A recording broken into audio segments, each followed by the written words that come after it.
సరే ఫోన్లల్లో ఆటలాడే పోరాలను జరసేపు పక్కకు పెడితే ఎక్కువ మంది కాయిషేసి ఆట ఏదంటే క్రికెటే. అటెనక kabaddi, kho-kho, volleyball, shuttle, ball badminton, tennis, long jump, high jump గిసొంటి ఆడుతుంటారు. కొందరు రన్నింగ్, ఆర్చరీ, షూటింగ్ సుత నేర్చుకుంటారు.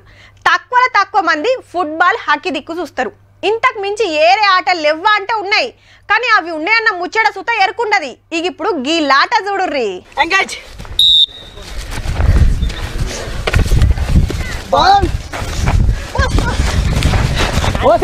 ఐదారుగురు వంగుతే వాళ్ళ నడుమ బాలేయంగానే దానికోసం కొట్లాడుకుంటుర్రు. ఒకరు బాలందుకొని ఉరుకుడు, అవతలోళ్ళు దొరికించుకుంటానికి ఎమ్మటి వాడు. వాళ్ళకు దొరకకుండా ఈల జట్టోళ్లే ఒకళ్ళ చేతులకెళ్లి ఒకళ్ళు మార్చుకుంటా పోయి గోలేసుడు. ఏదో సినిమాలో చూసినట్టే అనిపిస్తుంది కదా. రగ్బీ ఆట ఇది ఎక్కువ మటుకు బయట దేశాల్లో ఆడుతుంటారు.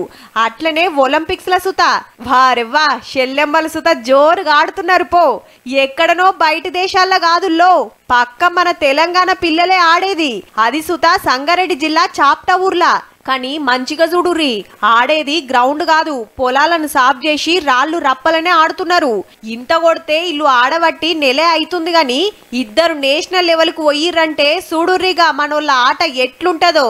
అందులో ఉత్తమ ప్రతిభ కనపరిచిన చాప్టా పిల్లలు నేషనల్ సెలెక్టెడ్ కావడం జరిగింది. మొన్న ఈ నడుమ పోటీలు పెడితే అకాడమీలో ట్రైనింగ్ తీసుకున్నోళ్ళను షిత్తులా ఓడిచ్చిరట పిల్లలు. అకాడమీ ప్లేయర్స్ 4 years అవుతుందంట. ఫస్ట్ ట్రై చేసి నాకౌట్ మ్యాచ్ ఆడి 2 గెలిచినాం, 2 ఓడిపోయినాం. వేసుకుందామంటే మంచి టీ షర్టులు లేవు, కాళ్ళకు బూట్లు లేవు.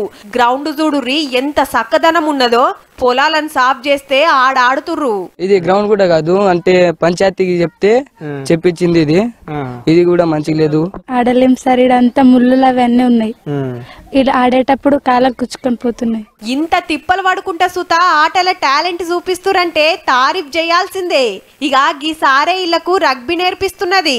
ఈ పిల్లలకి ఒక కొత్త గేమ్ నేర్పాలనే ఆలోచనతోని వీళ్ళకు రగ్బీ అనే ఆటను తీసుకురావడం జరుగుతుంది. ఈ రగ్బీలో 2 ఉంటాయి, ఒక టచ్ రగ్బీ అనే 2 గేమ్స్ ఉంటాయి. కబడ్డీ, ఖోఖో, క్రికెట్ అందరు ఆడతారు. పిల్లలకు ఏదైనా కొత్తగా నేర్పియాలని ఈ ఆట నేర్పిస్తే మంచిగా ఇంట్రెస్టింగ్ గా నేర్చుకుంటుర్రట. కానీ పోటీలకు పోతానికి ముంగట ప్రాక్టీస్ చేసుకోవాలంటే పక్కనే ఉన్న నారాయణ ఖేడ్కు పోవాల్సి వస్తుందట గ్రౌండ్ కోసం. ఊళ్ళనే గా సౌలతి వేస్తే రాష్ట్రానికి దేశానికి బిల్లలు పట్టుకొస్తామంటున్నారు షెల్లెమ్మలు తమ్ముళ్ళు. జర ఆలోచన చెయ్యురి సార్లు.